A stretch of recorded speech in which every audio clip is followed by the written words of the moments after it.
आज के टाइम पे स्टार्टअप की कहानी ये रह गई है, fake it till you make it. Fake growth बहुत सारी स्टार्टअप्स को करनी पड़ती है क्योंकि वीसी फंड आया है। वीसी का गोल ये नहीं है कि आप प्रॉफिट कमाए, वीसी का गोल है कि आपकी कंपनी में होना चाहिए मोमेंटम। इस स्ट्रैटेजी का नाम होता है इसकी टोपी उसके सर। आज के टाइम पे हम एक ट्रेंड देख रहे हैं जहां पर एक स्टार्टअप बहुत पैसा रेस करती है, अपनी टीम एक्सपेंड करती है, नया ऑफिस लेती है, बहुत जबरदस्त मार्केटिंग करती है, 3 से 4 महीने के अंदर वो पैसा खर्च कर देती है, उसके बाद अगले राउंड में फंडिंग लेने के लिए चली जाती है।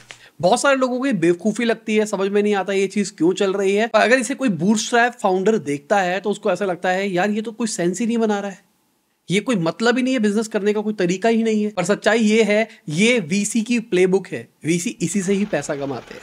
सबसे पहले समझते हैं वीसी पैसा किस तरीके से कमाते हैं। वीसी का गोल ये नहीं है कि आप प्रॉफिट कमाए, वीसी का गोल है कि आपकी कंपनी में होना चाहिए मोमेंटम। मंथ बाय मंथ आप बहुत ज्यादा तेजी से ग्रो कर रहे हो। अब ये क्यों कर रहे हो, इस चीज को समझ के चलते हैं। वीसी ने किसी से पैसा ले रखा है जो वो इन्वेस्ट कर रहा है स्टार्टअप्स के अंदर, और उसको वो पैसा ग्रो करके देना है। अब जितनी जल्दी ग्रो करके देगा उतना अच्छा उसका पोर्टफोलियो होने वाला है। अब क्या होता है, वो सिलेक्ट करते हैं उन कंपनीज को जिनमें उनको पोटेंशियल लगती है। यहां पर वो मान के चल रहे हैं 100 कंपनीज में वो इन्वेस्ट कर रहे हैं, शायद 5 ही चलेगी, उनको कोई फर्क नहीं पड़ता है।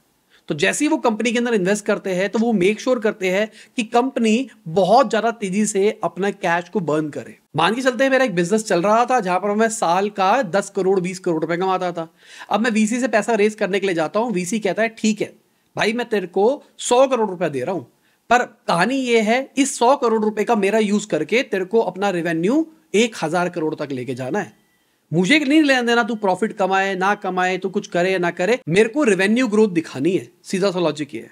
मैं कहता हूं ठीक है, तो मेरे पास में 100 करोड़ रुपए आता है, मैं उसको जलाता हूं अच्छे तरीके से, दबा के बहुत सारी मार्केटिंग करता हूं, तो सिंपल सा लॉजिक है, मेरा रेवेन्यू बढ़ता है। अब मेरा जो 10 करोड़ का रेवेन्यू था वो मान के चलते हैं 200 करोड़ के ऊपर पहुंच जाता है। तो यहां पे हम क्या कह रहे हैं, 20x ग्रो हो गया मेरा रेवेन्यू। विद इन 3 मंथ्स मेरी कंपनी 20x हो गई।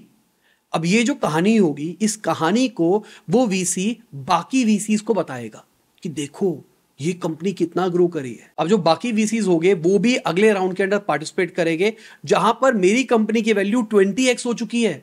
अगर मेरी कंपनी की वैल्यू 20x हो चुकी है तो जिस वीसी ने राउंड 1 के अंदर इन्वेस्ट किया था उसकी वैल्यू भी तो 20x हो चुकी है। इसी तरीके से जो अगला राउंड रेज होगा वहां पर मुझे फोर्स किया जाएगा कि जल्दी से कैश बंद करो और बहुत हाइपर ग्रोथ दिखाओ। मैं वही करूंगा, करते करते करते करते एक टाइम के बाद मैं कोई प्लेटू हिट करूंगा। जब वीसीज को समझ में आएगा इसने प्लेटू हिट कर दिया है, वो टोपी बेच के निकल जाएंगे। इस स्ट्रैटेजी का नाम होता है इसकी टोपी उसके सर। हमको एक कंपनी अच्छी लगी, हमने उसकी टोपी सिर पे पहन ली, उसके बाद में एक नया वाला बंदा आ गया, मैंने उसको टोपी बेच दी, फिर उसने आगे टोपी बेच दी, उसने आगे टोपी बेच दी, सबसे आखिरी टोपी जिसके पास आती है वो फंसता है। एग्जाम्पल लेके चलते हैं वी वर्क का। वी वर्क एक ऐसी कंपनी थी जो कि सबके सब कह रहे थे रेवोल्यूशन लाने वाली है। वी वर्क 2010 के अंदर शुरू हुई कंपनी 2019 तक अपना आईपीओ निकालने वाली थी $47 बिलियन की वैल्यूएशन के ऊपर, पर आज $270 मिलियन की रह गई है। 47 बिलियन से 270 मिलियन विद इन 3-4 ईयर्स। ऐसा कैसे हो गया? क्या इनका बिजनेस मॉडल फॉल्टी था? क्या इन्वेस्टर्स बेवकूफ है? क्या इनका जो सबसे बड़ा इन्वेस्टर है सॉफ्ट बैंक, उसने $20 बिलियन कंपनी के अंदर डाल दिया, वो बेवकूफ है? आज के टाइम पे स्टार्टअप की कहानी ये रह गई है, fake it till you make it. बस ग्रोथ दिखाए जाओ हम कितने बड़े हैं, हर जगह पे हम आ रहे हैं। जब भी आप देखोगे कंपनीज पैसा रेस करती है तो उनका मार्केटिंग स्पेंड भी बढ़ता हुआ दिखाई देता है। जैसे अगर हम मीशो की बात करके चले, यहाँ पे 6000% का ईयर ऑन ईयर राइज दिखाई दिया है। CoinDesk को देखो, 18000% की बात हो रही है यहाँ पे। तो जो मैं आपको कहानी सुना रहा हूं वही हो रही है। यहाँ पर वीसी से पैसा आ रहा है, पैसा एड्स में लगाया जा रहा है, नाम कमाया जा रहा है और फेक किया जा रहा है टिल यू मेक इट। कितने परसेंट मेक इट करते होगे आपके हिसाब से? सिर्फ 6%। यहां पे मैं सिर्फ वीसी फंडेड कंपनीज की बात कर रहा हूं। अब क्या ये जो फेक ग्रोथ हो रही है इसका कोई मतलब ही नहीं है, ये फेक ग्रोथ मीनिंगलेस है। मान के चलते हैं मेरे को मोमोज की रेडी खोलनी है, ठीक है, मेरे को बहुत बढ़िया चटनी बनानी आती है, मैं फूडी और बहुत एक नंबर मोमोज बनवा सकता हूं।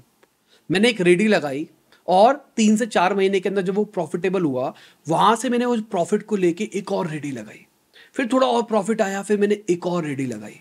मैं धीरे धीरे ग्रो करके अपनी 20 से 30 रेडी कर दूंगा आने वाले 6 से 7 साल के अंदर। या दूसरी साइड पे मैं अपनी एक रेडी लगाता हूं अपने पैसों से, वहां पर मोमोज बेचता हूं और मुझे समझ में आता है कितने रुपए का प्रोडक्ट पड़ रहा है, अपने प्रोडक्ट में क्या इंप्रोवाइजेशन करनी है। बेस्ड ऑन दैट मैं वीसी के पास जाता हूं, उसको कहता हूं देख भाई मेरे पास एक रेडी तैयार है, अब मैं 100 रेडी इकट्ठी खोलना चाहता हूं, इसी को स्केल करना चाहता हूं।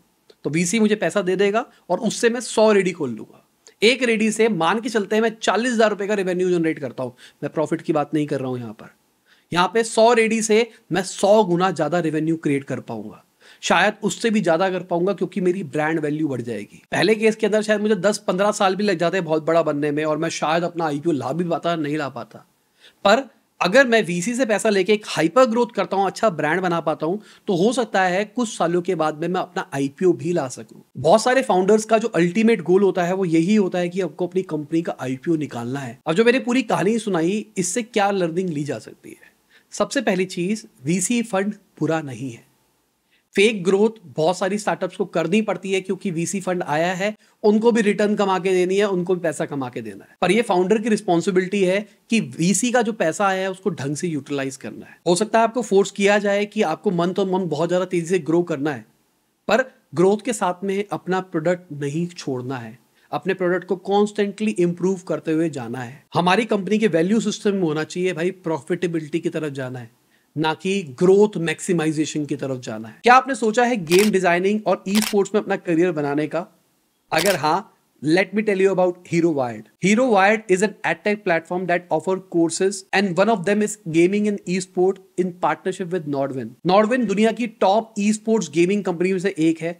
इनकी जो पेरेंट कंपनी है नजारा टेक्नोलॉजीज, उनके फाउंडर के साथ में हमने फाउंडर अनफिल्टर्ड भी किया था। यहाँ पर आपको गेम डिजाइनिंग और ई स्पोर्ट्स में अपना करियर बनाने का मौका मिलता है और इतना ही नहीं, आपको 4 महीने की इंटर्नशिप भी मिलती है इंडस्ट्री पार्टनर्स के साथ में। You will also get the opportunity to participate in global jam, जो कि दुनिया का सबसे बड़ा क्रिएटिव इवेंट है। यहाँ पर छोटे बैच साइजेस होते हैं, 70 से 90% लाइव इंटरेक्टिव क्लासेस होती है और आपको हैंड्स ऑन ट्रेनिंग का मौका भी मिलता है। अगर हम गेम डिजाइनिंग के बारे में बात करके चले तो यहाँ पर आपको UI UX, game mechanics, league ops, game की मार्केटिंग जैसी चीजें सिखाई जाती है। कोर्स कंप्लीट होने के बाद आपको HeroWired और नॉर्डविन का टैग मिलता है जो कि आपको इंडस्ट्री में पहचान देता है। अगर आप गेम डिजाइनिंग और ई स्पोर्ट्स में अपना करियर बनाना चाहते हैं तो डिस्क्रिप्शन में लिंक दे रखा है, जाके चेक करें। अगर हम इंडिया के टॉप इन्वेस्टर्स की बात करके चले तो टाइगर ग्लोबल नंबर 1 के अंदर आता है और आज के टाइम पे तो हम ऐसी ऐसी यूनिकॉर्न देख रहे हैं जो कि 6-6 महीने के अंदर बन रही है। जैसे अगर मैं मेंसा बैंड की बात करके चलूं, 6 महीने के अंदर बन गया।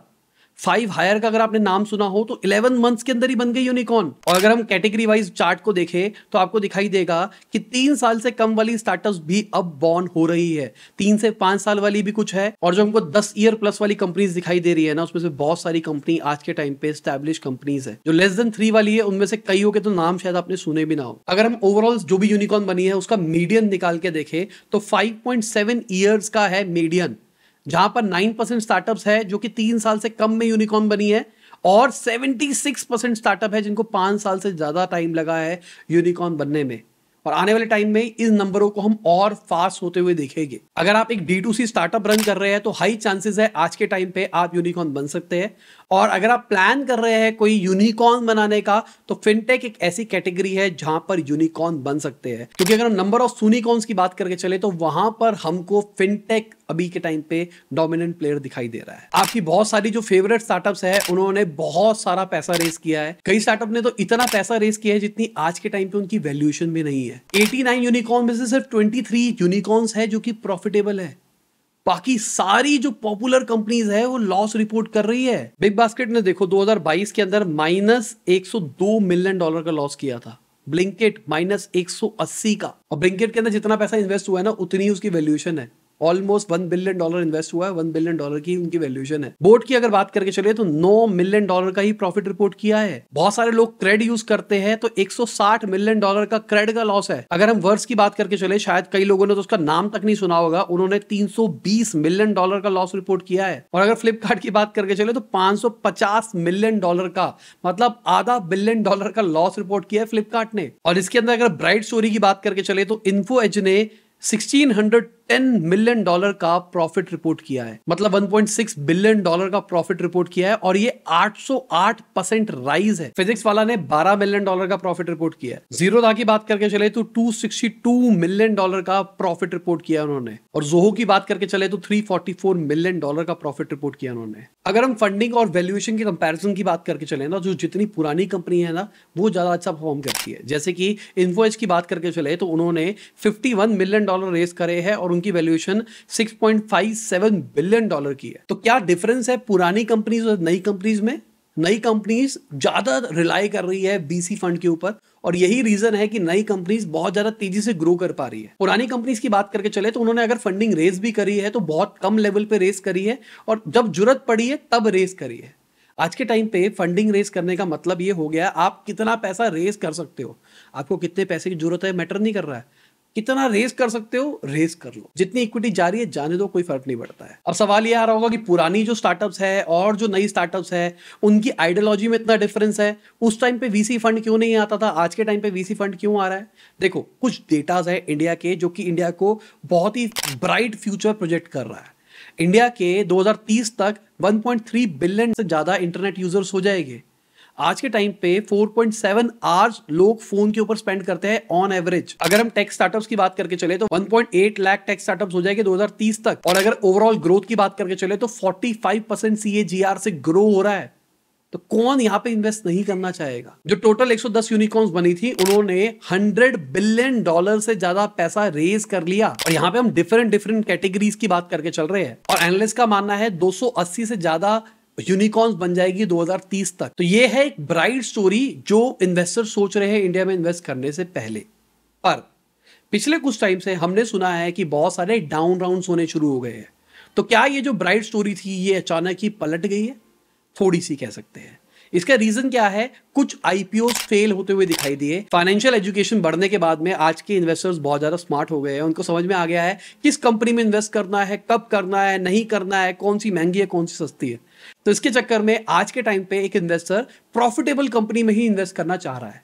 इसके चक्कर में इन्वेस्टर्स चाह रहे हैं कि अब कंपनीज को प्रॉफिट की तरफ लेके जाया जाए। जो पहले हाइपर ग्रोथ चल रहा था, अब जो आईपीओ स्टेज की तरफ जा रही है कंपनियां, इन्वेस्टर्स कोशिश कर रहे हैं कि उसको प्रॉफिट की तरफ लेके जाया जाए, या फिर उसको छोड़ दिया जाए, बंद होने दे दिया जाए, कोई फर्क नहीं पड़ रहा है, या फिर उसको एक्वायर कर लिया जाए। मतलब एक बड़ी कंपनी छोटी कंपनी को खरीद लेगी जो सेम डोमेन की है। अभी रिसेंटली खबर आई थी कि बायजूस की जो वैल्यूएशन है वो $8.2 बिलियन पे ब्लैक रॉक ने कर दी है। स्विगी की वैल्यूएशन तो $5.5 बिलियन तक कह रहा था, इन्वेस्को ने कर दिया है। वैनगार्ड ने अभी रिसेंटली ओला की वैल्यूएशन $4.8 बिलियन तक कर दी, और इससे ज्यादा पैसा रेस किया है ओला ने। अब क्या कहानी सिर्फ प्रॉफिट है? नहीं, मैंने आपको क्या बताया था, सब कुछ है गेम मोमेंटम की। अभी क्या हुआ, कोविड आया, कोविड के अंदर जो नंबर्स थे वो बहुत ज्यादा बढ़ते हुए दिखाई दिए। अचानक ही इंटरनेट यूजर्स बढ़ गए, सारे नंबर्स बढ़ गए। तो आप जो 100 करोड़ रुपए कमा रहे थे, अचानक ही आप 2000 करोड़ कमाने लग गए रेवेन्यू। तो आपकी कंपनी 20x हो गई। इन्वेस्टर कहते हैं भाई यही तो गेम है।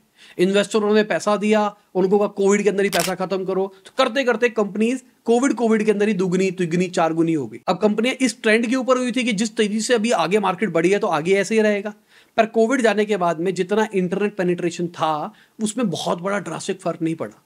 सोचा था कि सबके सब ऑनलाइन स्विच हो जाएगी, ऑफलाइन पूरी दुनिया ही खत्म हो जाएगी, ऐसा नहीं हुआ। अगर हम कंपनीज की एडजस्टेड ग्रोथ रेट की बात करके चले तो आप ये चार्ट देख सकते हैं, देखो किस तरीके से रह रही है। यहाँ पे शेयर चैट हमको ऊपर नंबर के ऊपर दिखाई दे रहा है, क्रेड ऊपर नंबर के ऊपर दिखाई दे रहा है, और बहुत सारी ऐसी पॉपुलर कंपनीज है जो हमको नेगेटिव में दिखाई दे रही है। मतलब जितनी ग्रोथ प्रोजेक्ट करी थी उतनी ग्रोथ नहीं आ रही है। तो इसकी वजह से क्या हो रहा है, डाउन राउंड। इसी की वजह से कंपनीज की वैल्यूएशन घट रही है। हमको लगता है कि आईपीओ जो फेल हुए वो एक बहुत बड़ा रीजन है। अभी के टाइम पे जो मोमेंटम था वो रुकता हुआ दिखाई दे रहा है। तो चलिए, उम्मीद करता हूं आपको ये मार्केट में क्या चल रहा है ये समझ में आया होगा, प्लस आपको ये समझ में आया होगा अगर आपको वीसी फंड लेना है तो आपको क्या करना है क्या नहीं करना है। मैंने आपको फ्यूचर के बारे में भी प्रोजेक्शन बताई है कि इंडिया कितने ब्राइट स्पॉट के ऊपर जा रहा है। हम पॉजिटिव डायरेक्शन के अंदर भी दे सकते हैं और हम नेगेटिव भी दे सकते हैं जो हमको डाउन राउंड देखने को मिले हैं।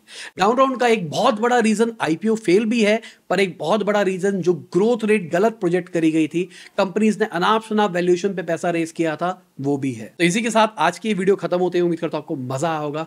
लाइक कर देना, शेयर कर देना, कमेंट बताना वीडियो कैसी लगी और आपको क्या क्या वीडियोस देखनी है इस सीरीज के अंदर, नीचे कमेंट के अंदर बताना। मैं कोशिश कर रहा हूं कि स्टार्टअप्स के रिगार्डिंग जो बड़ी बड़ी प्रॉब्लम्स है उसके ऊपर वीडियोस बना पाऊं और आपको बता पाऊं कि किस तरीके से उन प्रॉब्लम से बाहर निकला जा सकता है ताकि आप गलतियां ना करें। बाय, गुड नाइट, शब बखैर, खुदा हाफिज, गुड मॉर्निंग, आफ्टरनून, जब भी आप वीडियो देख रहे हैं। जय हिंद, वंदे मातरम।